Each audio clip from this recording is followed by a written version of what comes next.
সামান্য চালের গুঁড়ি দিয়ে নরম তুলতুলে পুলি পিঠা রেসিপি। পুড়ে ঠাসা একদম দুদিন পর্যন্ত নরম থাকবে।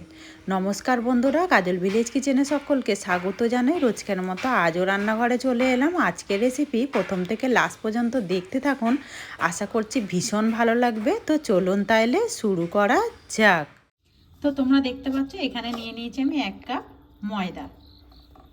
আর এবারে এই কাপ মেপেই নিয়ে নেব আমি 1 কাপ চালের গুঁড়ো। তো চাইলে তোমরা যে কোনো কম বেশি নিতেই পারো, এখানে ময়দা অথবা চালের গুঁড়োটা তোমরা বেশি কম করে নিতে পারো। তো আমি এখানে 1 কাপ নিয়ে নিয়েছি চালের গুঁড়ো, যেই শুকনো বাজারে কিনতে পাওয়া যায় সেই চালের গুঁড়ো। আর আমরা যেই ময়দা রুটি খেয়ে থাকি সেই ময়দা নিয়ে নিয়েছি। এবারে এখানে দিয়ে দেবো আমি স্বাদ মতো লবণ বা মাপ মতো লবণ। লবণটা তোমরা তোমাদের মাপ মতো বা আন্দাজ মতোই দিয়ে দেবে। সমস্ত উপকরণগুলোকে খুব ভালো করে মিশিয়ে নেব। সমস্ত উপকরণগুলো খুব ভালো করে মিশিয়ে নিলাম। আর এখানে আগে থেকে আমি জলটাকে কিন্তু গরম করে রেখেছি। এই গরম করে নেওয়া জলটাই আমি এর মধ্যে দেব, দিয়ে সুন্দর করে আমি একটা ডো রেডি করে নেব। জলটা এমনই গরম রয়েছে, আমি দেখতে পাচ্ছি এখানে কিন্তু হাত দিতে পারছি। এরকমই গরম জল দিয়ে মাখতে হবে, যেহেতু এখানে আমরা শুকনো চালের গুঁড়ো নিয়েছি সেই জন্য। তো এখানে দেখতে পাচ্ছ সুন্দর সফট আর নরম করে একদম আমি ডোটাকে মেখে নিয়েছি। আর মাখাটা দেখতেই পাচ্ছ এরকম নরম করে কিন্তু ডোটাকে মেখে নিতে হবে। যেহেতু আমাদের এখানে শুকনো চালের গুঁড়ো রয়েছে, এইটা কিন্তু নরম করে মেখে নিলে তাহলে কিন্তু বেশ ভালোভাবে সেট হয়ে যাবে। এবার এইটাকে ঢাকা দিয়ে রেখে দিয়ে ততক্ষণে পুরটা রেডি করে পুর রেডি করার জন্য এখানে একটা কড়া গরম হতে বসিয়েছি। এর মধ্যে দিয়ে দেবো আমি 1/2 কাপ দুধ। তো এখানে আমি গরুর দুধ নিয়েছি, তোমরা চাইলে এখানে পাউডার দুধ অথবা এখানে প্যাকেটের দুধও নিতে পারো। এবারে এখানে দিয়ে দেবো একটা নারকেলকে কুড়িয়ে রেখেছি, সমস্ত নারকেলটাই আমি এর মধ্যে দিয়ে দেব। এবারে দুধের সঙ্গে নারকেলটাকে খুব ভালো করে মিশিয়ে নেব আগে। এতে করে নারকেলটা একদম যেরকম নরম হবে, খেতে কিন্তু পুরটা বেশ দারুণ হবে। এখানে দিয়ে দেবো স্বাদ মতো বা মাপ মতো চিনি। এখানে আমি নিয়েছি 1 কাপের কিছু কম আমি চিনি। তো চিনিটা তোমরা মিষ্টিটা তোমরা কম বেশি দিয়ে দেবে, একটু মিষ্টি মিষ্টি হলে খেতে কিন্তু ভালো লাগবে। খুব ভালো করে আগে একটু মিশিয়ে নেব। চিনিটাকে দিয়ে খুব সুন্দর করে মিশিয়ে নিয়েছি।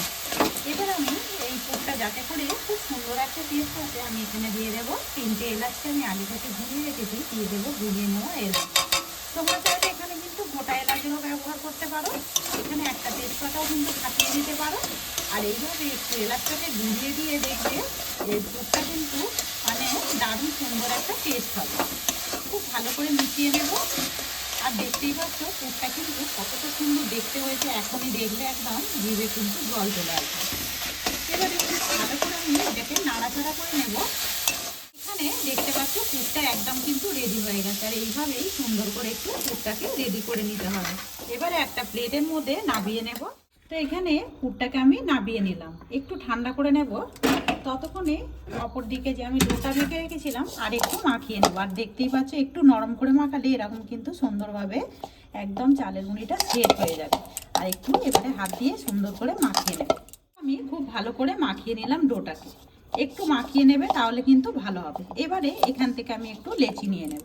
তো দেখতেই পাচ্ছ ঠিক যেরকম আমরা লুচি রেডি করি সেই রকমই নিয়ে নিয়েছি লেচিটা কেটে। হাত দিয়ে একটু গোল করে নেব আগে। এবারে এইটাকে আমি একটু বাটির মতো করে নেব। তো এই পিঠেগুলো খেতে কিন্তু বেশ দারুণ লাগবে, একবার হলেও বাড়িতে রেডি করে দেখবে। ভীষণই কম সময়ের মধ্যে হয়ে যায় আর দেখতে কিন্তু ভীষণই দারুণ লাগে। এখানে একটা বাটির মতো গড়ে নিয়েছি। এবারে এখানে যে পুরটা রেডি করেছিলাম মাঝ বরাবর ঠিক দিয়ে দেব। এখানে মাঝ বরাবর দিয়ে দিলাম পুরটা, দিয়ে আমি এটাকে ঢাকা দিয়ে দেব। দেখতে পাচ্ছ আমি আবারও কিন্তু ঢাকা দিয়ে এটাকে গোল করে নিয়েছি। এবারে হাত দিয়ে একটু লম্বা আকারে করে নেব, ঠিক যেরকম আমরা পুলি পিঠে রেডি করি সেইভাবেই গড়ে নেব। এটা রেডি করাটাও কিন্তু খুবই সহজ, একবার এইভাবে বাড়িতে রেডি করে দেখবে। ছোট থেকে বড় সবাই কিন্তু এইভাবে রেডি করতে পারবে আর দেখতে ভীষণই সুন্দর লাগে। আর এটাকে দেখতে পাচ্ছ আমি এইভাবে সুন্দর করে একটু যেরকম ঠিক পুলি পিঠে হয় সেইভাবে রেডি করে নিয়েছি। এখানে একটা নিয়েছি ছুরি। এবার এই ছুরিটা দিয়ে ঠিক এইভাবে একটু ক্যারাচে করে সুন্দর করে দাগ দিয়ে নেব। এতে করে দেখতে কিন্তু সুন্দর হবে আর পিঠেগুলো একদম অন্য রকমের হবে। এইভাবে একটু সুন্দর করে কিন্তু ক্যারাচে করেই দাগটা কেটে দিতে হবে। আর এই দেখো কতটা সুন্দরভাবে কিন্তু একটা আমাদের পিঠে রেডি হয়ে গেল। যেরকমই ডিজাইন হয়েছে দেখতে কিন্তু ভীষণই মিষ্টি হয়েছে। এইভাবে সমস্তগুলোকেই গড়ে নেব।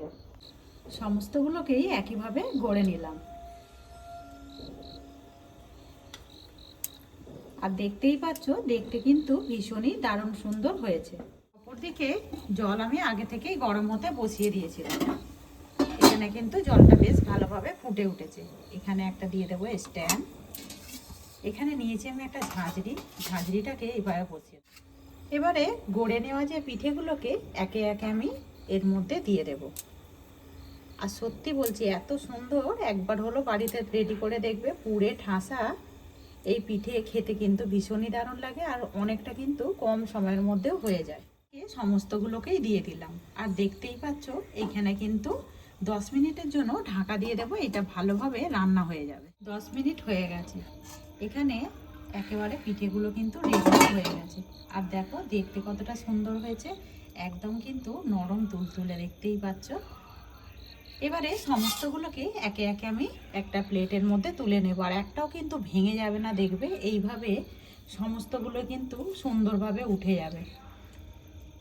একবার হলো এইভাবে এই শীতে পিঠে রেডি করে দেখবে, খেতে কিন্তু ভীষণই দারুণ হয়। আর একদম কোনো ঝামেলা ছাড়াই কিন্তু কত সুন্দর একটা ডিজাইনও হয়ে গেল। আর পুরে একেবারে ভেতরে পুরে ঠাসা।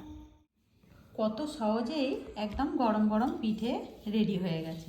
দেখতেই পাচ্ছ কতটা সুন্দর কিন্তু দেখতে হয়েছে। খেতে কিন্তু ভীষণই দারুণ হয়। আর এই দেখো ভেতরটা একেবারে পুরে ঠাসা, আর দেখতেই পাচ্ছ কতটা নরম তুলতুলে। আর এই দেখো খেতে ভীষণই দারুণ লাগে।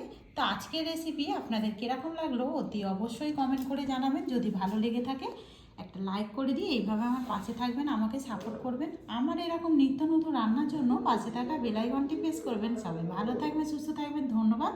আবারও কোনো নতুন রেসিপি নিয়ে ফিরে আসবো। আজকের মতো এই পর্যন্ত।